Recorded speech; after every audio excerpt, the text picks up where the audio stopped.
Good news ito para sa mga tamad maghugas ng kaldero, kawali at kung ano-ano pa. Good news ito para sa inyo dahil meron itong plastic bag ngayon na nabibili na sa Daiso, made in Japan pa, na pwede nyong gamitin ito na para kayo ay makapagluto. Oo, totoo po.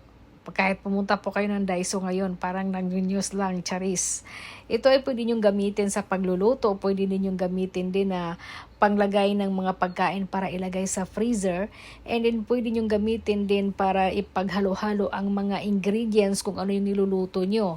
30 piraso yung nakasulat. Bumili talaga ako nito dahil minsan nasasapian ako ng mga katamaran sa buhay. Ito ay pwede mong gamitin hanggang 110 Celsius lang ang init. And then kung sa freezer naman ay minus 30 Celsius lang ang init. Hanggang dyan lang. Kung ano yan nakasulat, dyan lang. Huwag nang sobra kasi kung sobrang init ay matunaw yan